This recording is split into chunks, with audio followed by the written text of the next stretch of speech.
मंगलमय भाद्रपद के कृष्ण पक्ष की अष्टमी है। मध्य रात्रि का समय, सब ओर घोर अंधकार छाया हुआ है,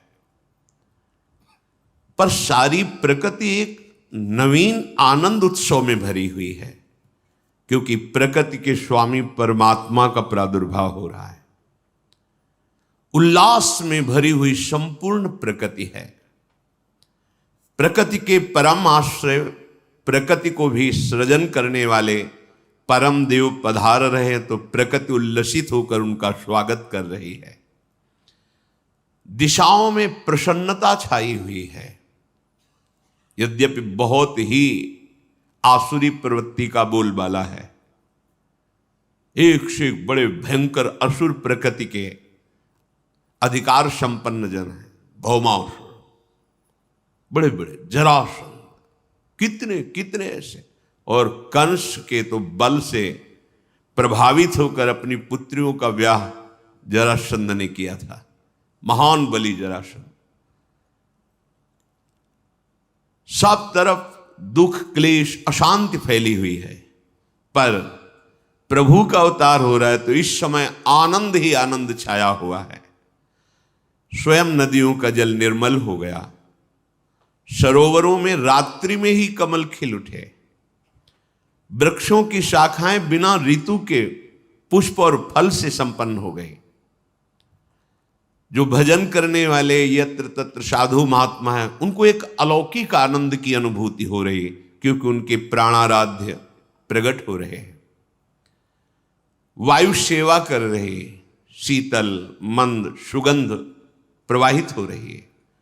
देवताओं की दुंदुभियां बिना बजाए अपने आप बजने लगी, क्योंकि सर्वलोक महेश्वर का प्रादुर्भाव हो रहा है।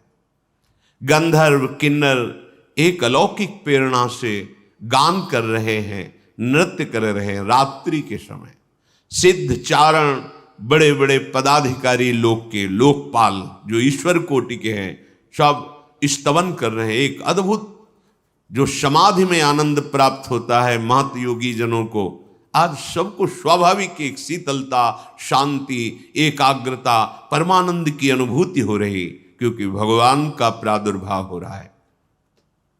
अनंत सूर्य, अनंत चंद्रमाओं जैसा जहां कंस का कड़ा पहरा है, राक्षसी स्वभाव के मायावी द्वारपाल हैं, जो कोई सूक्ष्म रूप धर के भी आ जा नहीं सकता है, ऐसे मायावी हैं कंस के पास, जो उस समय वर्तमान में द्वारपाल लगे हुए हैं, क्योंकि उसको भय ये आखिरी संतान है, यही मेरी मृत्यु का कारण होगी, बहुत सावधान है। जैसे अनंत सूर्य चंद्र एक साथ प्रकाशित हो गए हों, ऐसे मथुरा में कंस कारागार में दिव्य प्रकाश प्रकट हुआ।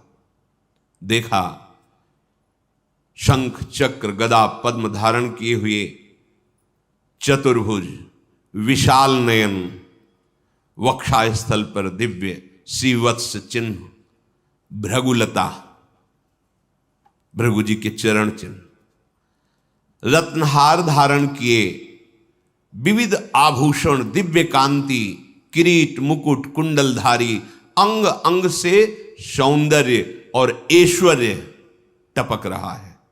सौंदर्य और ऐश्वर्य अंग अंग से, ऐसा दिव्य अद्भुत रूप देखकर वसुदेव देवकी कितने कष्ट में थे। विचार कीजिए, कितने कष्ट। ऐसे दुष्ट स्वभाव के शासक, और उसको भय है कि इनसे संतान जो होगी वो मेरी मृत्यु का कारण। बड़ा कष्टमय जीवन, घोर अंधकार में, जेल में हथकड़ी बेड़ी पड़ी हुई। हमें थोड़ा कष्ट होता है, हम भगवान को शिकायत करने, ये इतने महान तप संपन्न है कि भगवान की पिता होने का सौभाग्य, पर कैसा कष्ट है, घोर पहरा है। उस अंधकार में ऐसे तेजोमय रूप को देखकर अद्भुत आनंद वसुदेव और देवकी जी को हुआ। भगवान प्रकट होकर उन्हें अभय वचन दे, अब आप डरो मत, जहां मैं पधारता हूं वहां क्लेश परंपरा ही खत्म हो जाती है। तुम्हें याद कराने के लिए बता रहा हूं। तुमने पूर्व में हमारे को प्राप्त करने की तपस्या की है। भगवान के इशारे से उनको पूरा बोध हो रहा है। तुम कंस के भय से अधीर हो रहे हो। कंसादह मधीरधी, अब तुम्हें किसी से भयभीत होने की जरूरत नहीं। जो मुझे स्वीकार कर लेता है, जिसे मैं स्वीकार कर लेता हूं, काल का भी उसके ऊपर भय नहीं रहता। अब तुम प्रसन्न हो जाओ। देखते देखते भगवान चतुर्भुज रूप से अंतर्धान होकर बाल रूप हो गए, रुदन करने लगे। भगवान का वो बाल रूप द्विभुज, चतुर्भुज ऐश्वर्य रूप, द्विभुज बाल रूप, देवकी की गोद में। अब तो देखकर बहुत ही अधीर हो गए, क्योंकि वात्सल्य उमड़ा तो ऐश्वर्य का विस्मरण हो गया। ऐश्वर्य रूप इसीलिए दिखाया कि तुम भय मत करो, मैं सर्वलोक महेश्वर भगवान हूं। पर जीव ही बाल रूप में इंद्र नीलमणि कांति स्वरूप, अब तो अधीर हो गए और रुदन करते हैं कि प्रभु, जहां ये सूर्य उदय हुआ, द्वारपालों ने बताया जाके तहां वो दुष्ट आएगा और आपको मार देगा। मैं बहुत अधीर हो रहा हूं प्रभु, मेरा ज्ञान कार्य ही नहीं कर रहा है, क्योंकि वात्सल्य के आगे ये सब नहीं चलता। भगवान का ऐश्वर्य भी वात्सल्य के आगे नहीं चलता। प्रभु, मुझे आपकी रक्षा के लिए बहुत भय है। प्रभु ने कहा, यद्यपि तुम्हें भयभीत नहीं होना चाहिए, पर आप वात्सल्य के कारण भयभीत हो रहे हो, तो मुझे गोकुल पहुंचा दो और वहां मेरी महाशक्ति योग माया प्रकट हुई है, तुम उसको ले आओ, मुझे वहां पहुंचा दो। तुम निर्भय रहो। भगवान का शिशु रूप जो देवकी की गोद में था, कितना कष्ट। अखिल लोक आनंद सिंधु गोद में है, वो कह रहे मुझे अभी पहुंचा दो। वसुदेव जी की गोद में प्रभु को विराजमान करती है, हृदय में कितनी पीड़ा होगी। नवजात शिशु अभी आंखों से ओझल, जिसके दर्शन मात्र से परमा आह्लाद परम सुख, वो अभी जा रहा है। विचार करो, ये भगवदानंद कायर पुरुषों को प्राप्त नहीं होता, ये शूरवीरों को प्राप्त होता है, जो हर स्थिति में प्रभु की सुख का चिंतन करते हैं। अपने सुख दुख की तो परवाह ही नहीं जिसे, तभी साधु संग से भजन करते करते ऐसी स्थिति होती है। भगवान वसुदेव जी की अब गोद में है। वसुदेव जी भगवान की महिमा का स्मरण करते हैं, हृदय से लगाते हैं, तुम्हें कैसे दूर करूं, तुम्हें कैसे छोड़ के आऊं। इतना तो कष्ट भोगते रहे, अन्य पुत्रों का वध कर दिया गया, अब आनंद सिंधु आप मेरे हृदय से लगे, और वो भी अब हम ही आपको जाके छोड़ करके वापस आपको आए। पर आपके सुख के लिए हमें जाना पड़ेगा। पर जाऊं तो कैसे जाऊं? पैरों में बेड़ियां हैं, हाथों में हथकड़ी है, लोहे के बहुत मजबूत दरवाजे और शस्त्र धारण की हुई आसुरी स्वभाव वाले मायावी राक्षस वो द्वारपाल बने खड़े हैं, अत्यंत विषादग्रस्त हो रहे हैं। ऐसा सोचते ही देखा कि हथकड़ी और बेड़ियां टूटकर गिर गई। प्रसन्नता हुई, कदम आगे बढ़ाए तो देखा अपने आप दरवाजे खुल गए। बड़े विशाल लोह कपाट अपने आप खुल गए। जिसके छाती में अखिल लोकों के स्वामी प्रभु बाल रूप से विराजमान है, अब उसको कौन सा बंधन बांध सकता है? जो भगवान को अपने हृदय में चिंतन के द्वारा सदैव बसाए रखता है, उसको मोक्ष के लिए कोई प्रयास नहीं करना पड़ता, सारे बंधन अपने आप कट जाते हैं। इसलिए कई बार सत्संग में निवेदन किया है कि हमारी साधना का फल है अखंड स्मृति।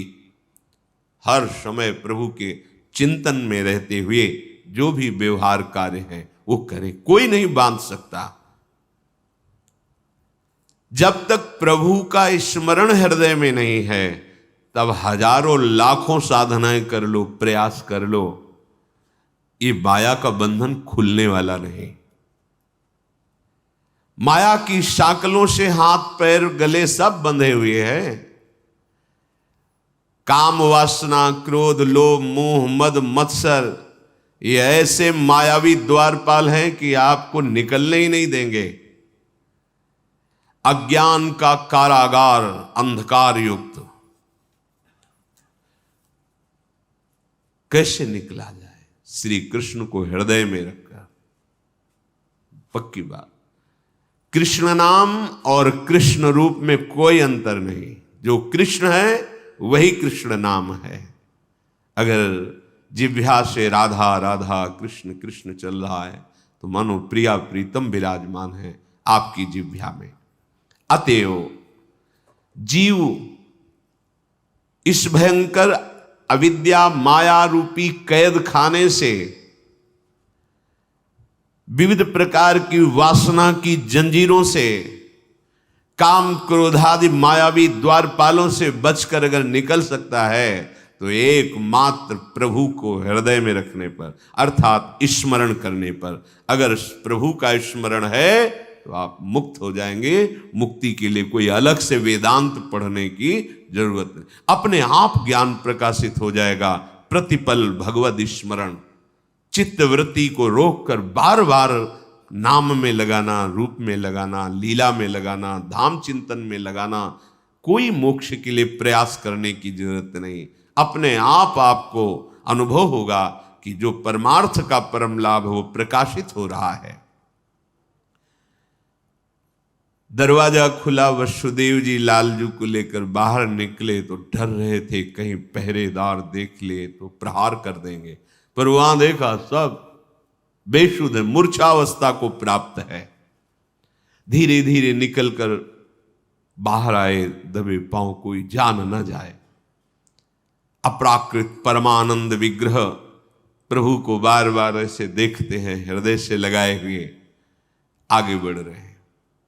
पद पद पर आनंद की उमगन हो रही वसुदेव जी के हृदय में।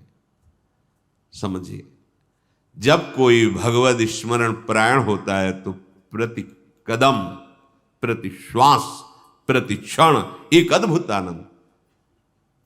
अब प्राकृतिक उदाहरण तो बैठता ही नहीं, पर कई बार सत्संग में कहा जैसे दूध को अग्नि पे चढ़ाओ तो उफान आती है, ऐसे आनंद की उफान हृदय में आती है जब मेरे प्रभु और उनका स्मरण और कहीं उनकी रूप की झलक, तब तो फिर ब्रह्मादिक के भोग शब विषम लागत ताई, नारायण ब्रज चंद की लगन लगी है जाए। अभिमान का भार उठाकर संसार पथ में चलते चलते पग पग पर दुख कष्ट संकट विपत्ति भोगते भोगते थक गए। अब छोड़ो, अपना भार श्री कृष्ण के ऊपर छोड़ो, श्री कृष्ण का चिंतन करो तो पग पग पर परमानंद की अनुभूति होगी। वसुदेव जी को अपार सुख हो रहा है। श्री कृष्ण को हृदय से लगाए हुए महामहिम ब्रज की तरफ चल पड़े। घोर अंधकारमयी रात्रि, धीरे धीरे बढ़ रहे हैं कि कहीं कोई मथुरावासी किसी कारण से बाहर निकले और देख ले तो अमंगल हो जाएगा। इसी समय मेघ गर्जना हो रही, भयंकर वर्षा शुरू हो गई, क्योंकि कोई बाहर निकल ही ना पावे। पैर की भी आहट नहीं, इसलिए मेघ गरज रहे हैं। अंधकारमयी रात्रि, किधर पैर रखे दिखाई ही नहीं दे रहा है। बीच बीच में बिजली चमक जाती है जिससे रास्ते का पता चलता है। जब वर्षा प्रारंभ हुई, वसुदेव जी ने अब कहां तक ऐसे छुपाए, लगा कि नवजात लाला है, वर्षा में कुछ दुख पहुंच सकता है, ऐसा विचार कर रहे हैं। अचानक देख रहे हैं कि आसपास तो बूंदें गिर रही पर ऊपर बूंदें नहीं गिर रही। सोचा इस लाला का ही चमत्कार होगा, पर बात यह हुई कि 1000 फण फैलाकर भगवान शेष जी पीछे से फणों की छाया किए हुए वसुदेव की अंग में ही एक बूंद नहीं पड़ रही, फिर लाला की तो बात जाने दो। ये अनंत देव भगवान शंकरषण है, जो भगवान का ही दूसरा स्वरूप है, पर अनादि सिद्ध ये दासत्व भाव से है। प्राण प्यारे प्रभु की सेवा सदैव इनका जीवन है। क्षीर समुद्र में गौर वर्ण धारण किए हुए जब जब अवतार लेते तब भी गौर वर्ण होता है, चाहे लखन लाल के रूप में या बलराम के रूप में। भगवान की शैया बने रहते हैं, भगवान इन्हीं पर शयन करते हैं। सय्यासन परिधान पादुका छत्र चामरैहि किम नाभूस्तस्य कृष्णस्य मूर्ति भेदैस्तु मूर्तिषु। ये भगवान अनंत हमारे प्रभु की पादुका बनते हैं, यही शैया बनते हैं, यही आसन बनते हैं, यही प्रभु के वस्त्र बनते हैं, यही छत्र चंवर विविध रूप धारण करके हमारे प्रभु श्री कृष्ण की सेवा करते हैं। भगवान शेष संकर्षण अनंत महिमा युक्त।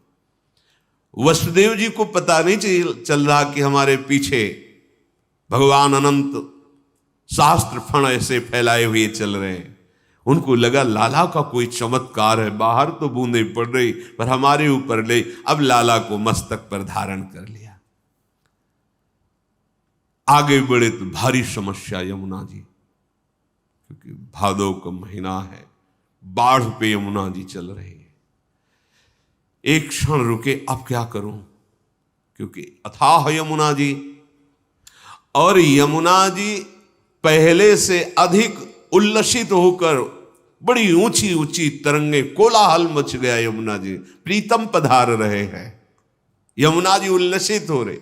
वसुदेव जी देख रहे सैकड़ों भंवरे, सैकड़ों तरंगे ऐसी उछल रही जो भय प्रदान कर रही। ऐसे छोटे लाला को लेकर कैसे पार हो पाऊंगा? अगर रुकता हूं तो लौटने में प्रातःकाल सूर्य उदय हो जाएगा, कैसे क्या करो? लाला को सुरक्षित पहुंचा, चलो हम अपने प्राण दे देंगे, जब तक लाला को हम बचा पाएंगे, उठाते चले जाएंगे। ऐसा भाव समझो। जब आप प्रभु प्राप्ति के लिए चलोगे तो ऐसा नहीं कि सहज मार्ग है आप निकल जाओगे, भयंकर बाधाएं खड़ी होती हैं। पर आपने यदि प्राण समर्पित कर दिया है तो कोई भी बाधा आपको परास्त नहीं कर सकती। जो इस भाव में रहता है कि मेरे प्रीतम सुखी हो और मुझे नरक मिल जाए, कोई परवाह नहीं। अगर प्रीतम को आनंद मिलता है कि मैं तड़पूं, कष्ट युक्त रहूं, तो वो कष्ट मेरे लिए हजारों सुख से बढ़कर है। जिससे परम सुखी हो मेरे एकमात्र वे परम प्रेष्ठ, वही धर्म है, वही कर्म है, वही एक कर्तव्य श्रेष्ठ। फिर चाहे वो चिरबंधन हो चाहे तुरंत ही मोक्ष, हो चाहे अज्ञान तमोमय, हो चाहे ज्ञान अपरोक्ष, हो अनंत कालीन स्वर्ग सुख, चाहे नरक यंत्रणा घोर, हो अशांति के बादल छाए, चाहे नित्य शांति सब ओर, हो अतिशय दारिद्र भले, हो चाहे अतिशय भोग विलास, हो चाहे कर्मों का जीवन, चाहे पूर्ण कर्म संन्यास, बंध मोक्ष अज्ञान ज्ञान से, स्वर्ग नरक से नहीं संबंध, रहा न भोग ऐश्वर्य परम दारिद्र घोर का, कुछ भी बंध नहीं किसी में राग तनिक भी, नहीं किसी से भी वैराग्य, नहीं किसी में राग तनिक भी, नहीं किसी से भी वैराग्य, प्रीतम का बस एकमात्र सुख ही मेरा जीवन सौभाग्य। ये है नंद के आनंद भय। ये चाहे मुझे घोर नरक मिले, घोर यंत्रणा मिले, पर मेरे प्रीतम को सुख पहुंचना चाहिए। वही मेरा कर्तव्य है, वही मेरा धर्म है, वही मेरा कर्म है। चाहे मुझे बंधन हो चाहे मोक्ष, इसकी कोई परवाह नहीं। चाहे अज्ञान हो चाहे ज्ञान, मुझे इसकी भी परवाह नहीं। चाहे स्वर्ग मिले चाहे नरक, इसकी भी परवाह नहीं। चाहे अशांति हो या शांति, इसकी भी चाह नहीं। चाहे दारिद्र हो या अद्भुत ऐश्वर्य, इसकी भी परवाह नहीं। चाहे बंधन में जीवन हो या मोक्ष में, इसकी भी परवाह नहीं। बस केवल एक परवाह है, मेरे प्रीतम सुखी हो, मेरे हृदय में उनका विस्मरण न हो, और जोई जोई प्यारो करे सोई मोहि भावे। वसुदेव जी ने निश्चय किया, अब ये जीवन प्रभु के लिए, क्या डरना। और यमुना जी में कदम रखा। यमुना जी और उल्लसित हो रही। प्रभु ने सोचा कि जब तक चरण स्पर्श नहीं होंगे, इनका उल्लास बढ़ता जाएगा चरण स्पर्श के लिए। और जैसे जैसे वो जल में प्रवेश करते, तैसे तैसे और ऊपर उठाते जा रहे हैं। प्रभु ने अपने चरण अभी प्रकट हुए बड़े कर दिए। यमुना जी जीव ही चरण स्पर्श की नम्र हो गई। जल अपने आप घटने लगा। बस घुटनों घुटनों पूरी यमुना जी हो। वसुदेव जी को लगा कि ये कुछ चमत्कार लाला का ही है, क्योंकि अभी तो ऐसा तूफान में स्वरूप यमुना जी का मैं भयभीत हो रहा था। वसुदेव जी प्रभु को लेकर के आगे बढ़े। इतनी प्रेम विवशता है कि मार्ग ही नहीं दिखाई दे रहा। तो ये बिजली चमक चमक करके उसी मार्ग में चमक रही जहां जाना है। वो आगे आगे रास्ता बेशुद्ध है, देह भाव विस्मृत है, परम आत्म सुख का स्वरूप श्री लालजू महाराज उनकी गोद में है। बिजली ने पहुंचाया, कांति प्रकट होते हुए नंद घर में पहुंचे। वहां भी देखा आश्चर्य, कोई नहीं जग रहा, सब सो रहे हैं, अर्थात सब मूर्छित है भगवान की योग माया से। धीरे धीरे कोई जग न जाए, प्रभु को लिए हुए आगे पहुंचे। बिजली चमक रही थी, मार्ग दिखाई नहीं दे रहा था, तो बिजली ने बताया। भाव ये, जब परमार्थ का पथिक आगे चलता है तो उसे सूझता नहीं है, क्योंकि बड़ा सूक्ष्म मार्ग है। तो जो ज्ञान ज्योति है वो उसे मार्ग बताती है। जो अपना लक्ष्य है वहां तक पहुंचने के लिए फिर किसी के पूछने की जरूरत नहीं होती। जब आपकी अखंड स्मृति चलती है सच्ची सच्ची, किसके आगे क्या, आगे का मार्ग पूछना नहीं होता, वो प्रकाशित होता है, दिखाई देता है। ये अंतर का, हृदय का होता है, ये कोई बाहरी यात्रा नहीं है। वही ज्ञान ज्योति ऐसे प्रकाशित होती, ये मार्ग है, ये मार्ग है, ये मार्ग। वहां पूछना नहीं, पूछना तो तब तक होता है जब तक मार्ग का आपने चयन नहीं किया, लक्ष्य स्थित नहीं किया, तब तक पूछना हो। तो जहां लक्ष्य स्थित हुआ और आपका अखंड स्मरण शुरू हुआ, फिर आगे का मार्ग पूछा नहीं जाता, वो दिखाई देता है, ये जाओ। वहां बिल्कुल नहीं पूछना होता। इसके बाद क्या होता है, कैसे चला जाता, ये सब उनकी बातें हैं जो अभी चित्त का समाधान नहीं हुआ, अभी लक्ष्य दृढ़ नहीं हुआ। कभी भी भगवत मार्ग का पथिक पथ भ्रष्ट हो ही नहीं सकता, क्योंकि ज्ञान ज्योति उसके हृदय में प्रकाशित होकर मार्गदर्शन कराती रहती है।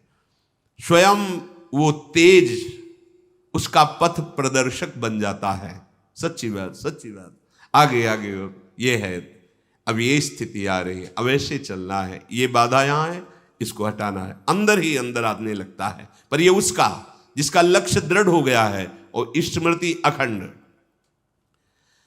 नंद भवन में पहुंचे, वही विकलता फिर प्रारंभ। ऐसे सुंदर शिशु को यहां विराजमान करके इनको छोड़ के जा, पर चलो इनका सुख हो, इनका मंगल हो। तो जब शिशु को पधराया तो उनकी दृष्टि थी, आदेश हुआ था कि वहां कन्या प्रकट हुई, तो देखा कि पार्श्व में कन्या है। कन्या पर दृष्टि जाते ही उनकी दृष्टि, क्योंकि वो योग माया है, वो ये नहीं देख पाए कि लाला में लाला समा गया। लाला पहले से विराजमान है यशोदा जी की पार्श्व में, और लाली, ये लाली योग माया है, और जो लाला है वो निकुंज से आए हुए लालजू महाराज। पर ये रहस्य वसुदेव जी ने भी नहीं जाना। कन्या को उठाया, फिर हृदय में दाह, क्योंकि प्रभु को छोड़कर जा रहे, हृदय में वियोग है, अब कब दर्शन होंगे आपके। ये बात किसी को पता नहीं है। धीरे धीरे कदम बढ़ाते हुए आए, जैसे आए वैसे ही मार्ग व्यवस्था होती गई। जे ही अंदर गए, कपाट बंद, हथकड़ी बेड़ी लग गई, कन्या गोद में, पहरेदार जग गए। यहां भी किसी को होश नहीं नंदालय में। पर ये जो चतुर्भुज भगवान ऐश्वर्य में बाल रूप से आए, वो नंद बाबा के लाला में विलीन हुए। हरिवंश महाप्रभु कहते हैं, आनंद आज नंद के द्वार। कौन है नंद के यहां जिसका आनंद मनाया जा रहा है?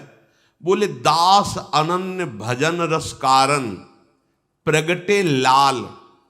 और वहां ऐश्वर्य में भगवान, और यहां बिहारी जो वृंदावन में नित्य विहरण करते हैं प्रियाजू के साथ, इसी रस का पान कराने के लिए युगल सरकार पधारे। तो जो लालजू महाराज है वो नंद, आनंद आज नंद के द्वार प्रकट हो रहे। कौन? दास अनन्य भजन रस कारण। यहां परित्राणाय साधूनाम विनाशाय च दुष्कृताम देवकी नंदन भगवान पधार रहे। और ये प्रेमी जनों को प्रेम पान कराने के लिए दास अनन्य अनन्य भजन रस कारण प्रगटे लाल मनो। इनके प्रकट होने का कारण क्या है? अनन्य प्रेमी रसिक जन, कोई सख्य भाव का, कोई गोपी भाव का, वात्सल्य भाव का, जो जिन मंजरी भाव का, किंकरी भाव का, सबको रसास्वादन कराने के लिए निकुंजाधिपति प्रभु वृंदावनेश्वर पधार रहे हैं। आनंद आज भगवान यशोदानंद के यहां, जैसे कारागार में कंस के यहां ऐश्वर्य संपन्न भगवान, यहां निकुंज से पधारे हुए लालजू। कोई ये सोचे ना कि कोई कल्पना है, कि ये अपनी कल्पना में बोल रहे हैं भगवान, कोई 10-20 थोड़ी होते हैं। सर्व भवन समर्थ, कर तुम अकर्तुम अन्यथा कर तुम, महान शक्तिमान के लिए एक ही समय दो जगह प्रकट होना, ये कोई आश्चर्य की बात है क्या? उनके लिए असंभव है क्या? जो भगवान करोड़ों असंख्यों गोपियों के साथ एक ही समय रास मंडल में एक एक गोपी के बीच में प्रकट है, उनको मथुरा की जेल में और नंद बाबा के भवन में अलग अलग प्रकट होना कोई आश्चर्य की बात है? जो भगवान द्वारिकाधीश जिनकी दिनचर्या देखने के लिए नारद जी जाते हैं, तो 16,108 महल में अलग अलग हर रानी के पास भगवान अपनी दिनचर्या करते हुए नारद जी को दर्शन देते हैं। ये कोई आश्चर्य की बात है? भगवान सर्वाश्चर्यमय है। गोपराज नंद जी समस्त समृद्धियों के स्वामी हैं, पर उनकी कोई पुत्र नहीं था। अवस्था बड़ी हो गई थी। प्रेमी हृदय ब्रजवासी जन सब जब बैठक में बैठते तो क्रमशः यही बात आ जाती, बात करते करते, कि गोपराज यदि आपके कोई पुत्र होता तो जैसे बैठक में आप उच्चासन पर विराजमान, ऐसे वो विराजमान होते, हम सब ब्रजवासी धन्य होते। बाबा का हृदय जल जाता। अब क्या करें? विद्वान ब्राह्मणों से सलाह ली तो उन्होंने बताया कि अगर यज्ञ किया जाए तो भगवान हरि प्रसन्न हो जाते हैं और फिर पुत्र प्रदान करते हैं, तो आप पुत्रेष्टि यज्ञ कीजिए। बाबा के पास समृद्धि थी ही, पुत्रेष्टि यज्ञ, ब्राह्मणों की वेद ध्वनि गूंज रही है। पर एकांत में बैठ कर के नंद बाबा यशोदा जी से कहते हैं कि यशोदा, ये यज्ञ हो रही है पर इसकी सामर्थ्य नहीं कि मुझे मेरे जैसे भाव में स्वप्न में पुत्र आया है वैसा यज्ञ से प्राप्त होगा। मेरे भाव में श्याम सलोना ऐसा आकर्षण करता रहता है और मुझे पक्का विश्वास है कि वो किसी कर्म से नहीं प्राप्त होता है। पुत्रेष्टि यज्ञ में मेरा विश्वास है, पर यह निश्चित किसी कर्म या यज्ञ आदि का फल वो नहीं हो सकता। मेरे मन में एक अद्भुत सौंदर्य युक्त बालक खेलता रहता है, मैं तुम्हें बताया नहीं है, पर वो किसी कर्म जनित, तपस्या जनित उसका फल नहीं है, क्योंकि कर्म का फल जितना भी है वो सब चंचल है, स्थायी नहीं है।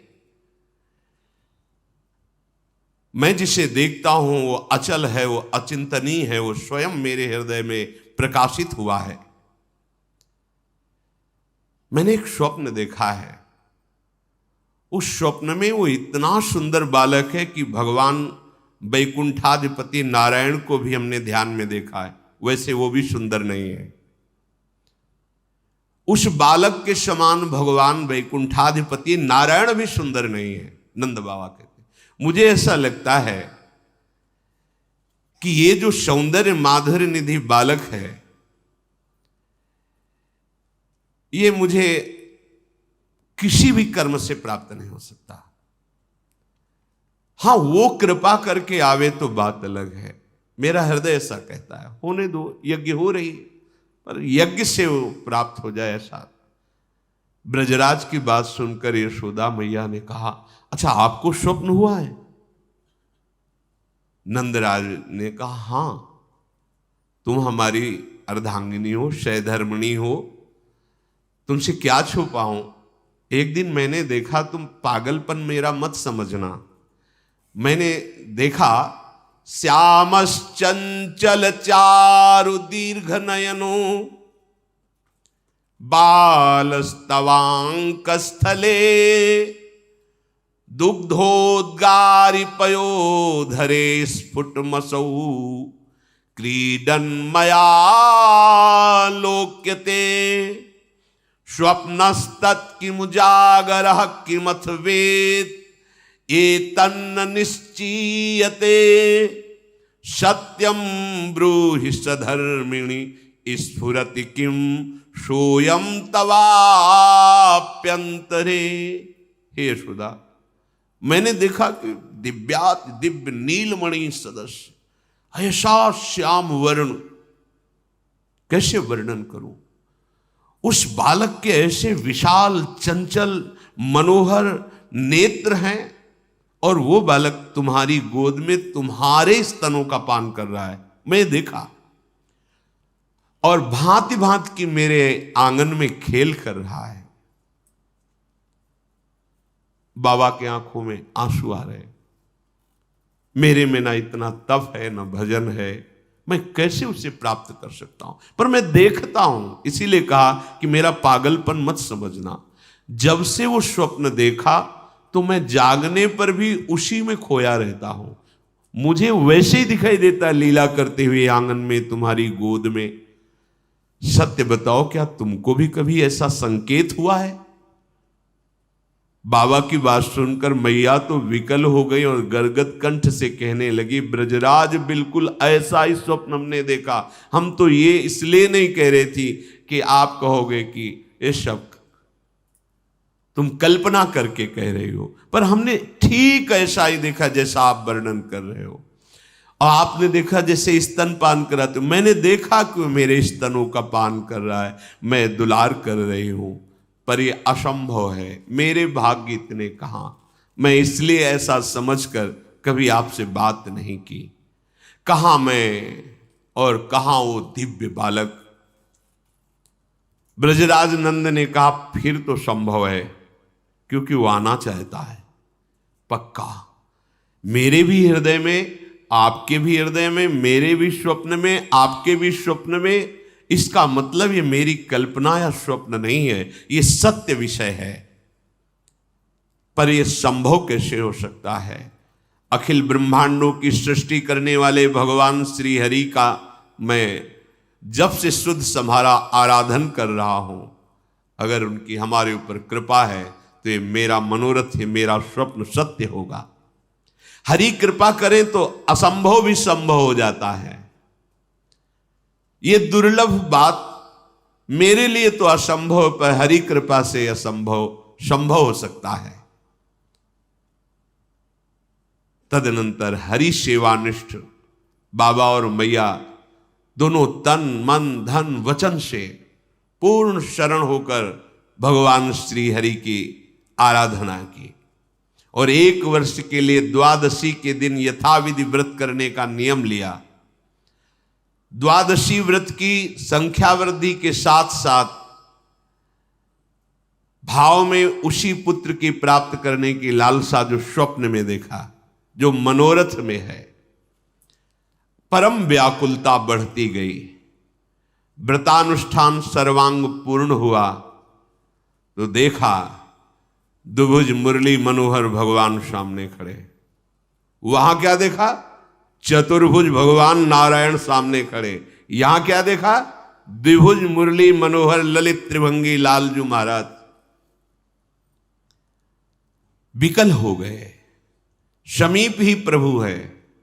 कृपा दृष्टि से मुस्कुराते हुए बड़ी बड़ी मधुर वाणी में कहा, अहो मयि अभिषक्तौ भक्तौ कथम निर्विद्य खिद्दे थे योषावतसी कुसुम सुषमः सुकुमारः कुमारः शस्त्रदेवानुभवतोर्भवतो कुमारतया स्फुरति सतु सदा भवतो रेवानुगतः प्रतिकल्पम स्वभक्ति प्रवर्तनाय दिव्य मत प्रवर्तित द्रोणधरा रूपांश कलावतो तदभूरि भाग्यम इत्यादि रीत्या ब्रह्माद्यलभ्य साक्षात् तत्फल साक्षात्काराय स्वयमेव पृथिव्यां भवतोर्भवतोरेव भवं लभत एव अचिरादेव रुचिरा रुचिरेशा युवयो सफलतां बलिता। प्रभु ने कहा, नंद यशोदा, तुम मेरे परम प्रेमी आसक्त भक्त हो, तुम खिन्न मन क्यों हो? जो मेरा आसक्त चित्त होता उसके लिए कोई दुर्लभ बात नहीं होती। ये जो तुम अतिशी कुसुम के सदस्य श्याम सुंदर सुकुमार का स्वप्न देखा, मैं ही था। वो स्वप्न नहीं था, मैं स्वयं आया था। जो तुम्हारी अनुभूति है बाल रूप की, मैं स्वयं तुम्हारे बाल रूप में तुम्हारे यहां आया था, भाव में, स्वप्न में, और प्रगट में आऊंगा। वात्सल्य प्रेम का तुम्हारे हृदय में अथाह समुद्र है। तुम द्रोण और धरा हो। तुमने बहुत बड़ा भजन तप किया है जो ब्रह्मादि के लिए भी दुर्गम है, अलभ्य है। मैं तुम्हारे ऊपर बहुत प्रसन्न हूं। जहां तुम्हें ये वास मिला है, यहां ब्रह्मादि के लिए भी दुर्लभ है। ये ब्रज 84 कोश। ब्रह्मा जी ने भी कहा है, तद भूरि भाग्य मिहि जन्म किमप्यटव्याम। मेरे अभाग्य होंगे यदि मुझे यहां कोई भी रूप में रख लिया जाए, गोकुल में, ब्रज में। तुम्हारा ही स्वरूप द्रोण और धरा है। अब तुम नंद और यशोदा के रूप में प्रकट हुए हो। अब तुम तनिक चिंता मत करो, जो तुम्हारे स्वप्न में मैं प्रकट हुआ था, हे गोपराज, मैं स्वयं तुम्हारा बालक रूप बनकर आ रहा हूं। समझ रहे? वहां चतुर्भुज नारायण और यहां वंशीधारी ललित त्रिभंगी कौन? ये निकुंज से पधारे हुए लालजू महाराज। इसलिए महाप्रभु आनंद आज नंद के द्वार, दास आनंद भजन रस कारण प्रगटे लाल मनोहर। ये भगवत रहस्य है, इसे प्रेमी जन ही केवल जानते हैं, बाह्य व्यवहार में नहीं। शास्त्रों में जो संकेत होता है वो ईश्वर स्वरूप भगवान यहाँ आए, कन्या को लेकर चले गए वसुदेव जी, लेकिन जो लाल जी को लाए वो समा गए हमारे लालजू में। और जब लालजू को लेके गए तो वही चतुर्भुज यही जो ब्रह्म हृदय है वही अक्रूर को दर्शन कराया कि अनंत शेष सैया पर शयन की हुई भगवान चतुर्भुज महाऐश्वर्यशाली। बाहर देखा तो कृष्ण बलराम, अंदर देख रहे तो शेष सैया पर विराजमान भगवान चतुर्भुज। यशोदा जी, नंद बाबा बहुत प्रसन्न हुए भगवान के ये वचन सुनकर, मुरली मनोहर अंतर्धान हो गए। समय बीतता गया। एक दिन देखा कि बाबा और बड़े ब्रजवासी सब बैठक में बैठे हुए थे, तो वृद्धा तपस्विनी तेजोमयी अग्नि कांति, जिसकी मानो मूर्तिमान अग्नि पधार रहे हो, ऐसी कांति है तेजोमयी, अवस्था वृद्ध है, साथ में एक स्नातक ब्राह्मण बालक है। समस्त गोपराज की सभा खड़ी होकर के सम्मान की, गोपराज भी खड़े हुए। ऐसा लगा कि कोई मानो मूर्तिमान तपस्या पधारी हो। सबने प्रणाम किया, आसन आदि दिया। देवी, आपके दुर्धर्ष तेज को देखकर हम ये जान नहीं पा रहे कि आप कौन हमारे ब्रज में पधारी है। ऐसा लगता है कि भगवान की महाशक्ति योग माया ही मूर्तिमान तपस्वी रूप में आई है, और आपके साथ बालक के देखने से ऐसा प्रतीत होता है मानो देवर्षि नारद जी ही इस बाल रूप में आए हुए हो। ये बात सुनकर ब्रजराज की वो तपस्विनी मुस्कुराकर बोली, मेरा नाम पौर्णमासी है, मैं तपस्विनी हूं और पूर्ण दैव का ज्ञान रखती हूं। प्रारब्ध का, भाग्य का, दैव विधान क्या है, मैं इसका पूर्ण ज्ञान रखती हूं। इस बालक का नाम मधुमंगल है, ये स्नातक है, महान भजन रस में डूबा हुआ है, इसलिए इसको देखकर देवर्षि नारद का स्मरण होना उचित ही है। ये देवर्षि नारद के ही समान है। तपस्विनी की बात सुनकर गोपराज अपनी सभा के साथ हाथ जोड़ करके पुनः प्रणाम किया और कहा कि क्या हमारे लिए आज्ञा है। हमारे तो अहोभाग्य हुए ब्रजवासियों की कि आप तपस्विनी की सेवा करने का सौभाग्य मिलेगा। इस पर आपने महती कृपा करके हमारे नगर में जो आप आई ब्रज में, तो आप हमें बताइए कि हम आपकी क्या सेवा करें। उन्होंने कहा, तुम्हारा निर्वचनीय सौभाग्य प्रकट होने वाला है, मैं उनके दर्शन करने के लिए आई हूं। तुम सब पूछ रहे हो तो मैं वर्णन कर रही हूं। तुम सब ब्रजवासियों का महान सौभाग्य उदय होने वाला है। ये जो आपके गोपराज नंद है, इनके यहां अखिल जगत को आनंद सिंधु में निमग्न कर देने वाला वो प्रेम बपू प्रभु प्रकट होने वाले हैं। पौर्णमासी की ये बात सुनकर बाबा परमानंद में मगन हो रहे हैं। गदगद वाणी से कहने लगे, देवी, आपके शुभागमन से इस संपूर्ण ब्रज पावन हो गया। हम आपके लिए कृष्णांतिके के समीप एक पर्णकुटी बना देते हैं, आप रहिए। कृष्णांतिके, यमुना जी के समीप, यमुना जी का एक नाम कृष्णा भी है। कृष्णा अर्थात यमुना जी के समीप, कृष्णांतिके, यमुना के समीप एक पर्णशाला की रचना करते हैं और आप विराजिए और हम सब ब्रजवासी आपकी सेवा करेंगे। पौर्णमासी बोली, आपका वाक्य निकला कृष्णांतिके, तो अब जो बालक होगा उसका नाम कृष्ण रखा जाएगा। मैं दैव विधान को जानने वाली हूं, दैवज्ञा हूं, हर विधान मुझे पता है। तो जो बालक तुम्हारे यहां प्रकट होगा उसका नाम कृष्ण होगा। वो अद्भुत प्रभावशाली होगा। उसके प्रभाव को क्या बतलाऊं, वो प्रभाव में परस्पर विरोधी वस्तुओं में भी कोई विरोध नहीं रह जाएगा जब वो प्रकट होगा। तस्मिन् जातवती निर्दानवता पृथिव्याम भविष्यति तदीय गुणे सदानवता सगुणता विद्यादि प्रबंधे तत्संबंधे तु निर्गुणता सकिंचनता विषय संपत्तौ तद्भक्तौ तु निष्किंचनता इत्यादिकम विरुद्धाय मानमपि सर्वै नरुरुद्धम करिष्यति। ये बालक जब प्रकट होगा तो निर्दानवता साधनवता सगुणता निर्गुणता संकिंचनता निष्किंचनता ये परस्पर विरोधी एक हो जाएंगे। तात्पर्य, जब ये प्रभु पधारेंगे तो यहां कोई दानव नहीं रह जाएगा, दानवता का विनाश हो जाएगा अथवा निर्दानवता सिद्ध हो जाएगी।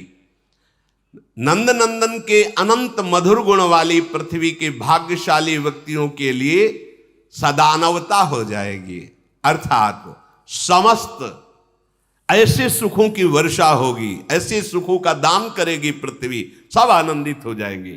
तो पहला निर्दानवता अर्थात दानव प्रवृत्ति का नाश, और सदानवता अर्थात पृथ्वी ऐसे सुखों को प्रकट करेगी, सब आनंदित हो जाएंगे, ऐसे सुखों को दान करेगी। और जब ये प्रभु प्रकट होंगे तो विद्यादि गुणों से विभूषित होंगे, जितने भी होंगे सबके अंदर दैवी संपदा भागवतिक गुण बनेंगे, लेकिन ये सतोगुण रजोगुण तमोगुण इनका कोई प्रभाव नहीं रहेगा। इसलिए निर्गुणता और सगुणता भागवतिक सदगुण प्रकट हो जाएंगे और निर्गुणता अथवा सतोगुण रजोगुण तमोगुण का प्रभाव नहीं पड़ेगा, क्योंकि प्रभु त्रिगुणातीत है। इनके प्रकट होते ही इनके सानिध्य में तीन गुणों का प्रभाव अपना प्रभाव नहीं डाल पाता। और सकिंचनता भगवत सेवार्थ शरीर निर्वाह के लिए, भगवत सेवा भाव के लिए समस्त वैभव एकत्रित हो जाएगा, लेकिन उनके हृदय में प्रभु के सिवा किसी से अपनापन नहीं होगा। इसलिए निष्किंचनता, ऐश्वर्य वैभव और निष्किंचनता एक साथ रहेंगे। पौर्णमासी जी ने कहा कि आप हमारे लिए जो बोले यमुना के पावन तट पर पर्णकुटी तो आप बनाइए, और जब लाला प्रकट होगा तब उसके दर्शन करेंगे, फिर हम आगे बात करें। ये पौर्णमासी देवी महान भजन से युक्त है। श्री कृष्ण के जो आगे संदीपनी मुनि जी गुरु होते हैं, उनकी ये माता है और ये महान शक्ति सामर्थ्य युक्त है। ये मधुर लीला के सब विधानों को जानने वाली है। ये मधुमंगल इन पौर्णमासी देवी का पौत्र, संदीपनी मुनि का ये पुत्र है। भगवान श्याम सुंदर का नित्य प्रिय सखा है। ये हास परिहास करके श्री कृष्ण को सुख पहुंचाने वाला है। श्री कृष्ण की गोष्ठ लीला तथा गोपांगनाओं की जो और लीलाएं हैं, उनमें मस्खरे मनसुखा के नाम से जाना जाता है। भगवान नंद बाबा और वसुदेव जी के यहाँ जिस समय कारागार में कंस के यहाँ, उस समय नंद बाबा यशोदा मैया के यहाँ प्रभु प्रकट दो बार। इसमें कोई संशय न करे, शास्त्र प्रमाणित बात है। और भगवान के अंश से ही सबका प्रादुर्भाव। तो जैसे ये लीला आती कि 11 वर्ष भगवान यहाँ विराजमान रहे, फिर चले गए, तो तब से लेकर अब तक क्या भगवत विमुख है क्या यहाँ कोई? तो हमारे प्रभु कभी गए ही नहीं। वृंदावनम परित्यज्य पादमेकम न गच्छति, एक कदम भी प्रभु यहां से बाहर नहीं गए।